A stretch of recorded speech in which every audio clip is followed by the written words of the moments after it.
Hello aspirants, welcome back to my channel agriculture jobs. यहाँ मिलती है डेली आपको एक वीडियो जिसमें एग्रीकल्चर की गवर्नमेंट, प्राइवेट और कॉन्टेक्चुअल जॉब की नोटिफिकेशन मिलती है। साथ ही आपको एग्रीकल्चर के जो इम्पोर्टेंट कॉन्सेप्ट्स होते हैं उनको यहाँ पर उनकी एक वीडियो मिलती है जिसमें आपके जो कॉम्पिटिटिव एग्जाम्स होते हैं उनके जो इम्पोर्टेंट टॉपिक्स हैं उनको यहाँ पर कवर किया जाता है। तो आज का बहुत ही इम्पोर्टेंट टॉपिक है जेनेटिक्स एंड प्लांट ब्रीडिंग।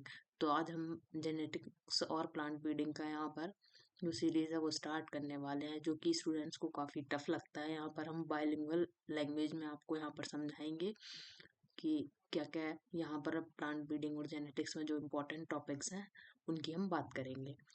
तो हिंदी इंग्लिश दोनों लैंग्वेज में हम इसको समझते चलेंगे स्टेप बाय स्टेप। तो स्टार्ट करते हैं आज का वीडियो। जेनेटिक्स में सबसे पहले हम समझेंगे कि सेल क्या होता है, इसकी खोज किसने की, क्या क्या किस किस ने इसकी सेल थ्योरी दी। तो जैसे कि आप देख सकते हैं, सेल जो होती है वो हमारी जो बॉडी होती है या कोई भी लाइफ होती है, किसी भी बॉडी या किसी भी लाइफ का जो स्ट्रक्चरल और फंक्शनल यूनिट होती है वो सेल होती है। कोई भी जो बॉडी बनी होती है वो सेल से मिलकर बनती है, सेल से टिश्यू बनते हैं, उसके बाद जाकर कोई बॉडी बनती है।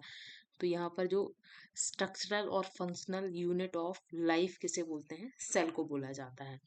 तो सबसे पहले सेल की जो डिस्कवरी की थी वो रॉबर्ट हुक ने 1665 में कॉर्क टिश्यू में की थी, जो कि एक डेड टिश्यू था।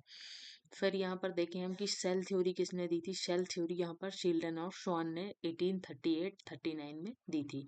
तो ये दोनों बहुत ही इंपॉर्टेंट क्वेश्चन यहाँ पर सीधा डायरेक्ट क्वेश्चन आते हैं एग्जाम्स में। फिर रोडोल्फ विर्चो ने क्या दिया था, लिंकेज थ्योरी दी थी, यानी कि जो नई सेल बनती हैं वो प्री एग्जिस्टिंग सेल, मतलब कि जो पुरानी सेल है उसी में डिवीजन हो के नई सेल बनती है। तो उन्होंने एक फ्रेज भी दिया था, ओमनी सेलुला ई सेलुला। तो ये भी क्वेश्चन आता है कि ओमनी सेलुला ई सेलुला किसने बोला था, तो ये बोला था किसने, रोडोल्फ विर्चो ने। तो ये चार क्वेश्चन यहाँ से बन सकते हैं जो कि बहुत इंपॉर्टेंट हैं और फ्रिक्वेंटली रिपीट होते रहते हैं। फिर टाइप ऑफ सेल, दो टाइप की सेल होती हैं। फर्स्ट प्रोकैरियोटिक सेल, प्रो से समझ लो कि पहले वाली सेल या जो पुरानी सेल्स होती हैं उनको हम प्रोकैरियोटिक सेल कहते हैं। यूकैरियोटिक मतलब नई सेल जो होती हैं, मतलब पहले जो पाई जाती थी प्रोकैरियोटिक सेल कहलाती हैं वो यूकैरियोटिक सेल। इन दोनों में हम डिफरेंस समझने वाले हैं यहाँ पर। कहने का मतलब यहाँ पर यह है कि जो प्रोकैरियोटिक सेल होती है वो सिंपल होती है थोड़ी, और यूकैरियोटिक सेल जो होती है वो कॉम्प्लेक्स होती है। तो यहाँ पर हम देखें तो जो टाइप होता है यूनिसेल्युलर होती है प्रोकैरियोटिक सेल, और जो यूकैरियोटिक सेल होती है वो यूनिसेल्युलर भी हो सकती है और मल्टी सेल्युलर भी हो सकती है।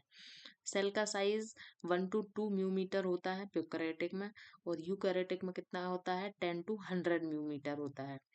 फिर न्यूक्लियस की बात करें तो ये कुछ इंपॉर्टेंट चीजें हैं, जैसे न्यूक्लियस। तो प्रोकैरियोटिक में न्यूक्लियस नहीं होता है लेकिन न्यूक्लियोटाइड प्रेजेंट होता है, और यूकैरियोटिक में न्यूक्लियस प्रेजेंट होता है। न्यूक्लियर मेम्ब्रेन नहीं पाई जाती प्रोकैरियोटिक में, और प्रेजेंट होती है किसमें, यूकैरियोटिक में। प्रोकैरियोटिक में नहीं होती न्यूक्लियर मेम्ब्रेन और यूकैरियोटिक में होती है, ठीक है। राइबोसोम जो होता है वो स्मॉल होता है प्रोकैरियोटिक में, और 70S प्रकार का होता है, और जो यूकैरियोटिक होती है उसमें लार्ज होता है और 80S टाइप का इसमें राइबोसोम होता है। डीएनए सर्कुलर होता है और साइटोसोल में पाया जाता है ना, और इसमें लीनियर होता है और न्यूक्लियस के अंदर पाया जाता है। तो ये इंपॉर्टेंट चीजें हैं कुछ, जैसे कि राइबोसोम किस टाइप का पाया जाता है, कौन से एस वाला पाया जाता है। तो ये यूनिट होती है राइबोसोम की, एस। फिर सेल वॉल, सेल वॉल जो होती है वो सिंपल होती है किसमें, प्रोकैरियोटिक में, और पेप्टिडोग्लाइकन की बनी होती है। और जो यूकैरियोटिक होता है उसमें कॉम्प्लेक्स सेल वॉल पाई जाती है, सेल्यूलोज और काइटिन की बनी होती है।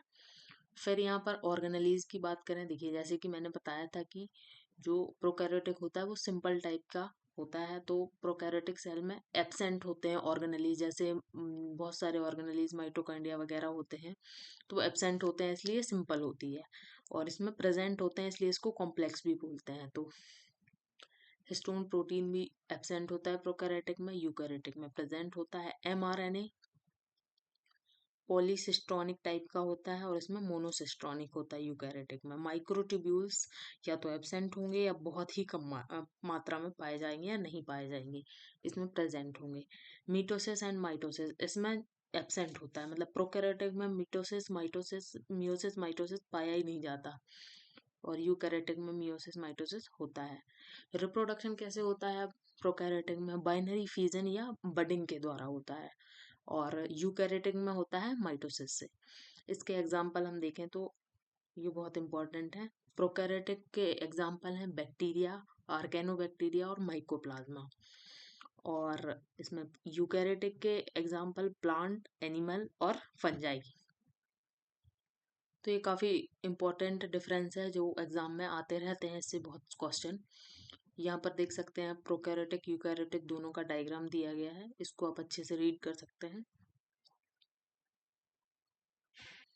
अब हम बात करेंगे कि प्लांट सेल और एनिमल सेल में क्या क्या डिफरेंसेस होते हैं। तो जो प्लांट सेल होती है वो लार्ज होती है और एनिमल सेल स्मॉल होती है। प्लांट सेल में सेल वॉल पाई जाती है लेकिन एनिमल सेल में सेल वॉल एब्सेंट होती है। प्लांट सेल में प्रेजेंट होता है क्या? क्लोरोप्लास्ट, तभी इसमें फोटोसिंथेसिस होता है, लेकिन एनिमल्स में फोटोसिंथेसिस नहीं होता तो इसमें क्लोरोप्लास्ट नहीं पाया जाता। प्लांट में क्या होता है? प्लांट सेल में लार्ज वॉक्यूल्स पाए जाते हैं और परमानेंट होते हैं, लेकिन एनिमल सेल में स्मॉल होते हैं और टेम्परेरी वॉक्यूल्स पाए जाते हैं। टोनोप्लास्ट की बात करें तो प्लांट सेल में प्रेजेंट होता है और जो एनिमल सेल होती है उसमें एब्सेंट होता है। सेंट्रियोल जो होते हैं प्लांट सेल में एब्सेंट होते हैं और एनिमल सेल में प्रेजेंट होते हैं।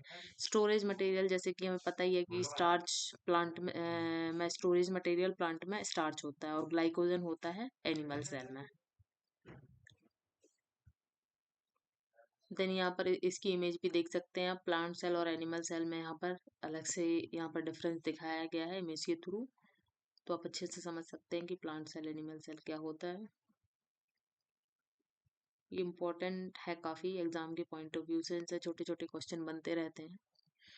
फिर यहाँ पर बहुत ही इंपॉर्टेंट चीज़ है, यहाँ पर साइटोप्लाज्म, प्रोटोप्लाज्म और हाइलोप्लाज्म क्या होता है। साइटोप्लाज्म क्या होता है? सिंपल सी चीज़ होती है, इसमें पूरा का पूरा आप सेल का पोर्शन ले लीजिए, सिर्फ न्यूक्लियस को यहाँ पर हटा दीजिए तो उसको बोलेंगे साइटोप्लाज्म।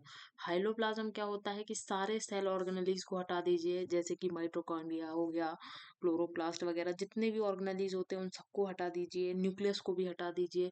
जो बीच में जो आपका लिक्विड पोर्शन होता है उसको हम हाइलोप्लाज्म बोलते हैं।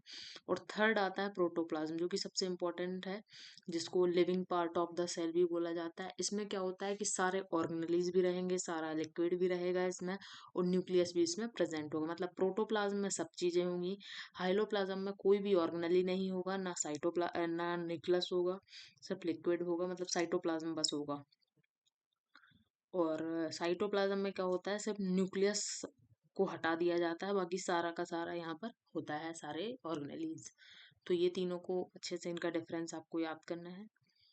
तो आज की वीडियो में इतना ही। हमने सेल का इंट्रोडक्शन पढ़ा, प्लांट सेल एनिमल सेल में डिफरेंस पढ़ा और यूकैरियोटिक प्रोकैरियोटिक सेल में डिफरेंस पढ़ा। तो इस सीरीज को हम कंटिन्यू करेंगे और सारे और सेल ऑर्गेनेलीज, डीएनए, आरएनए से लेके सारा प्लांट ब्रीडिंग और जेनेटिक्स यहाँ पर हम कवर करने वाले हैं। तो आज का वीडियो आपको अच्छा लगा हो, इन्फॉर्मेटिव लगा हो तो वीडियो को लाइक करें, चैनल को सब्सक्राइब करें। मिलते हैं अगले वीडियो में।